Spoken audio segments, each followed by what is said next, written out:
Good afternoon, Ravens, and welcome to ONW Now. I'm Ainsley Heisey alongside Jacob Guernsey. While the fire is slowly dying, we've got a packed show that takes a look at Olathe boys' rise to fame, last week's choir concert, and finally, what it's like to be Santa Claus. Let's get started.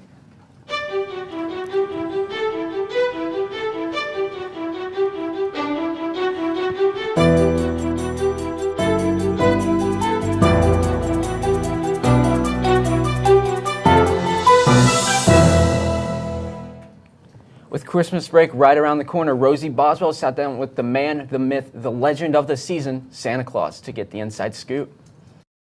Hello! Hi there! My name is Santa Claus, S-A-N-T-A-C-L-A-U-S. Claus.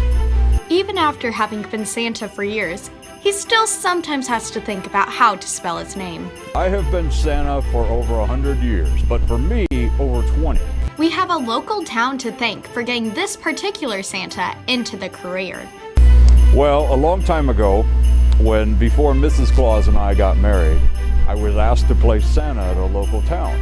So I put on a suit and the magic started there.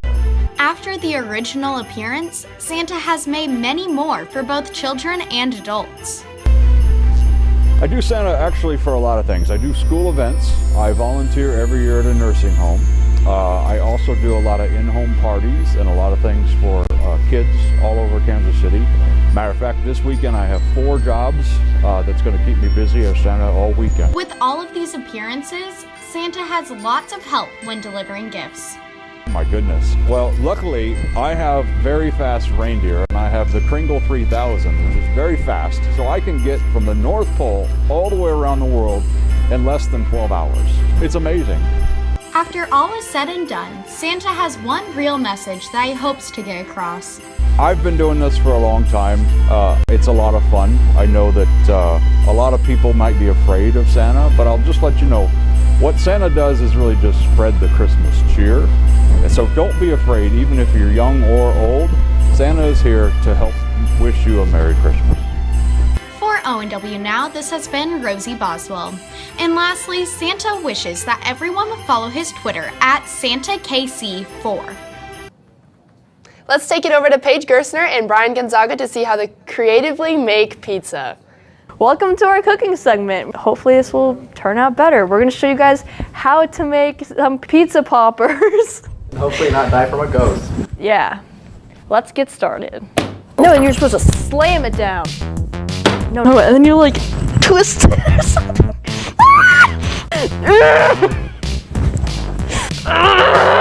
Uh-oh. Spaghetti-o. Alright, so once you have Then, almost a piece of paper thin.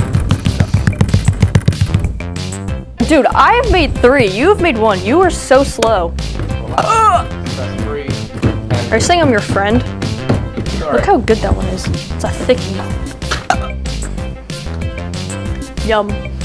Pineapple's a good choice. Too. No, it's not. All Okay. your cheese in it. You're making a mess. You're making life hard. This does not look like mac and cheese. Somebody pop all day, somebody on the way, I'm gonna frown all day, yeah, I'm gonna run away.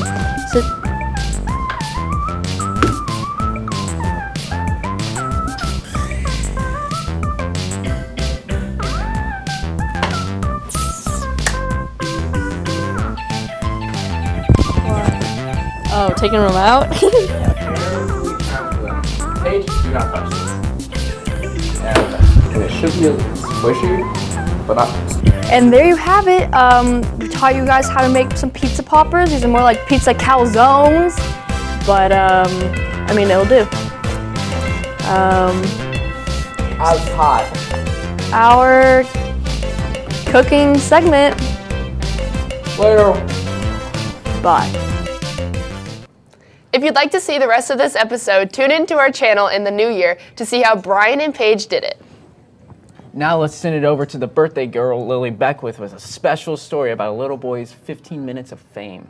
Over the past few weeks, an Olathe elementary student has risen to fame after being inspired by his father. My dad told me how he would keep falling like movie theaters, throwing his popcorn in the air and stuff. Twitter sensation Jalen falls purposely every day running to his dad's car at Arbor Creek Elementary. Jalen is just a great kid, super courteous, super kind. And when it went viral, the falling thing, it just cracked me up because it's not really in his character. So, yeah, it was a very fun thing. Jalen's father posted a montage of Jalen's falling variations on his Twitter, which currently has over 2.9 million views. Initially, they didn't think the video would go viral. Because it was just me falling, I guess. Like, I didn't think it was going to go that viral. Now, Jalen's family and friends are excited for where this opportunity will take him. Not a lot of my classmates know, but like they're pretty excited, I guess, that they're friends with me. I'm so excited for Jalen. He's just such a good kid, and if he gets any notoriety out of this, then good for him. For ONW Now, this has been Lily Beckwith. Now, back to the desk. Almost made it. A lot has happened over the world this week. Let's send it to Ramal Nassim for this week's episode of Around the World. Hey Ravens, welcome back to the last edition of Around the World of 2018. I'm Ramal Nassim, here to catch you up on the latest news. Let's get started. Last Wednesday, former lawyer of President Trump, Michael D. Cohen, was sentenced to 3 years in prison after Trump and Cohen's hush money scandal surfaced. Cohen bought the silence of two women who claimed to have affairs with President Trump, which could have ruined his 2016 election. Cohen states that his loyalty to Trump made him choose a path of darkness, and he felt obligated to cover up his dirty deeds. Judge William H. Pauley III charged Cohen with breaking campaign finance, tax evasion, and lying to Congress. He also pled guilty to 2 cases: the federal prosecutors in Manhattan and Office of the Special Counsel, which is being investigated by Judge Pauley for Russian interference in the 2016 presidential election. Up next, we have Jacob Walter Anderson, a 24-year-old fraternity president at Baylor University, who was accused of sexual assault in an incident back in 2016. Anderson's victim, a 19-year-old student, was sexually assaulted until she was unconscious. 4 counts of sexual assault later, prosecutor Hillary LeBrode agreed to a plea for a lesser charge of a $400 fine and probation, but no prison time. Anderson's attorneys state that the victim's statements were inconsistent and he will not be registered as a sex offender because prosecutors need evidence of more than one victim in order to charge him. We end this segment with the fatal shooting last Tuesday in Campinas, Brazil. Euler Fernando Grandolfa opened fire at the Metropolitan Cathedral, then shooting himself, raising the death toll to 5. Grandolfa was a former employee at Sao Paulo State's District Attorney's Office. His motive is unknown. Mayor Jonas Donzetti declared 3 days of mourning for the lost ones and their families. Our thoughts and prayers are with them. That's all from me for this week's edition of Around the World. Now back to the desk. Over the weekend, Addison Smith and Sarah Miguel headed to Overland Park to check out a holiday display that's putting a unique twist on a regular Christmas lights. Here's the story.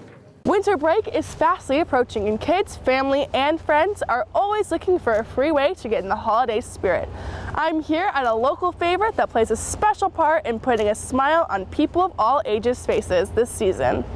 In its 6th season, Deanna Rose provides a free and festive way to view lights while staying in the warmth of your own car.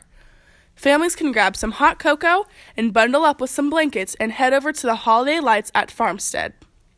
This 38-minute show is continuously playing from 5 to 11 p.m. all through the holiday season. This has become a favorite for many families across the area. As long as I can remember, we've been coming to Deanna Rose. I mean, they always do something seasonal, and it's always been fun and free for the whole family. Not only is this popular among children, many college students enjoy seeing the lights when they are home for winter break. As a college student, I like coming to Deanna Rose because in the apartments and in the dorms, we don't really get to hang up lights or do anything exciting and festive. So it's a free event where we can come see some cool lights and get in the Christmas spirit. The lights are unique because they are synced to a special radio station that makes the viewing experience all the merrier. If you or your family are looking for a way to get in the holiday spirit, Christmas lights do a great job to get people excited for this season. For Sarah Miguel, this has been Addison Smith. This holiday season brings a new feeling of giving, especially to our furry little friends. Let's send it to Jessica Brake for a special story of the KC Pet Project. This holiday season brings a new feeling of giving, so let's give a fuzzy friend a brand new home this season. Let's go. Because Casey Pet Project takes care of so many animals, it takes lots of hands and help and time to make sure the animals get the care they need. So Kansas City Pet Project is the Kansas City, Missouri Municipal Animal Shelter. We take in more than 10,000 homeless pets, often injured pets, from the Kansas City, Missouri community and try to either match them back with their owners, send them off to a different rescue, or get them into new homes. My job is to get people to support Casey Pet Project. Of course, we love donations made, whether it's things that the dogs can play with, toys that the cats can enjoy while they're here at the shelter, and also, of course, we look for funding. This is a $4 million operation, and we have to make sure that we keep money coming in on a regular basis. Want to be a helping hand? There are plenty of ways to volunteer and help out with these cute animals. Just as easy as going to kcpetproject.org/volunteer. We have a lot of different opportunities.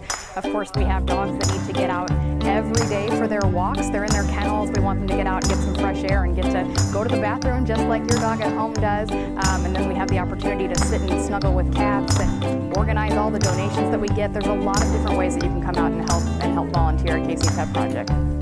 Wow, those pets were just absolutely adorable. Yes, very cute. I mean, now we've got a very special edition of Game Day. Now, we lost, but we're going to send it to Jake Hurl for an update on Northwest sports.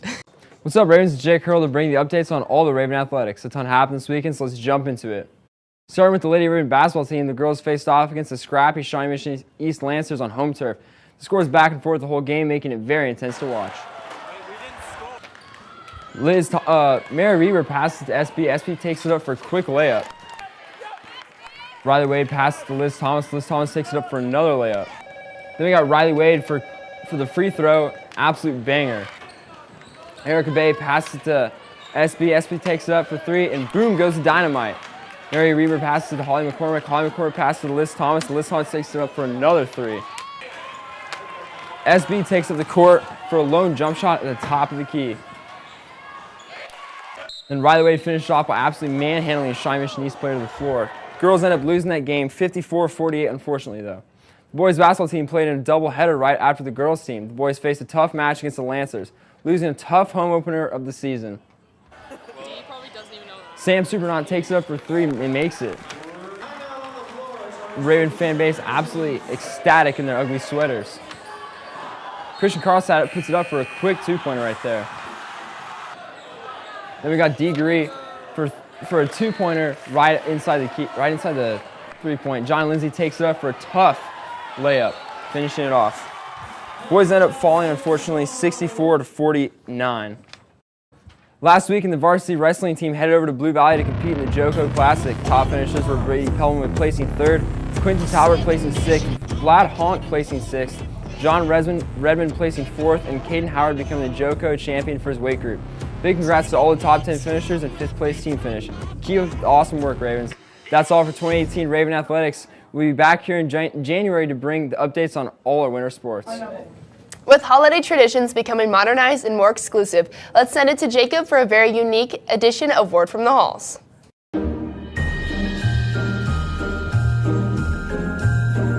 Who hides in your house to spy if you're naughty or nice? Probably my dad. Elf on the Shelf. Rudolph. Elf on the Shelf? Santa. The elf, the magical elf. It's the elf, yeah. The elf. Where was Michael Jackson sitting when he saw Mommy kissing Santa Claus? Upstairs on the staircase. Under the tree? Under the stairs? On top of the stairs. Under the stairs, Harry Potter? On the window. Staircase. Underneath the mistletoe he was sitting he crept down the stairs. What is milk punch? Milk duds that you put in water. Spiked milk. Milk punch? Elf. Can I say, that's not a bad word, right? Elf pee. If you have a bowl of punch and you put some milk in it. I have no idea. Eggnog? Who is Rudolph's helpful elf buddy in the Rudolph special? Oh God. Jib Jib. I don't know. Olathe, that's his name. I forgot his name, but he wants to be a dentist. Buddy the Elf. Oh, it's that little blonde elf. Yeah? Yeah. What's his name? Elf number 3. What's his name? I know what it is. I just watched this yesterday. Close. No. So close. Oh, Kermit. Yeah. Who punishes the naughty kids throughout the world during Christmas time? Oh, I actually know this. Jack Frost. Parents. Krampus. Yeah. Krampus. Oh, next up we have Savannah Captain Nina Rice bringing you the story on Santa and his elf taking a deep dive with the penguins.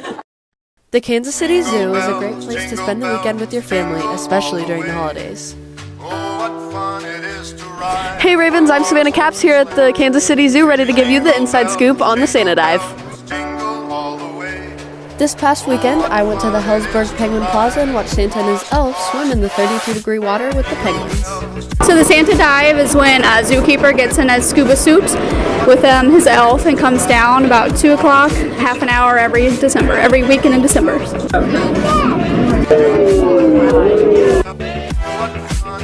It was pretty cool, but he didn't look like Santa because he was skinny and not fat. For some fun winter activities, make sure to check out the Kansas City Zoo. This has been Savannah Caps, now back to the desk. Tina, you fat lard, get your dinner.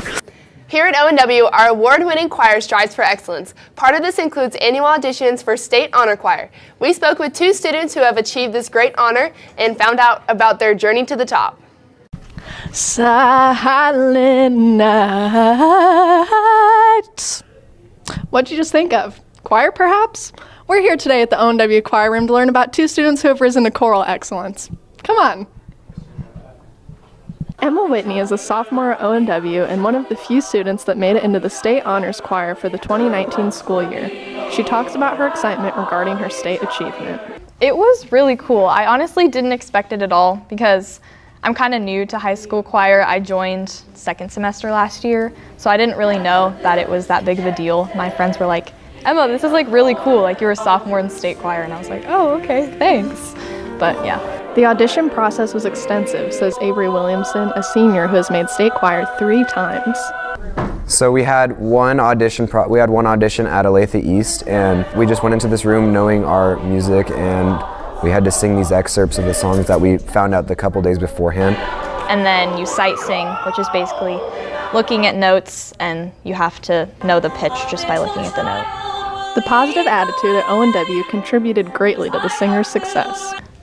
It's honestly like the best hour of my day. Like the atmosphere is just so positive and everybody's encouraging of each other, and whenever you like audition for a solo or like sing in front of the whole class, everybody's like, yes, and it's just really positive and fun, and everybody's there because they love it. The road to choral excellence may have been long, but it was an extremely worthwhile experience. For Tessa Hunt, this has been Reeve Brandon. Now back to the desk. That's all from us today, Ravens. Make sure to check us out on our social media platforms on Twitter, Instagram, and YouTube at ONW Raven Daily. For Ainsley Heisey and Landon Daniel, this has been Jacob Guernsey. We'll see you back here in January for a new year of news. Stay frosty, Ravens. Bye.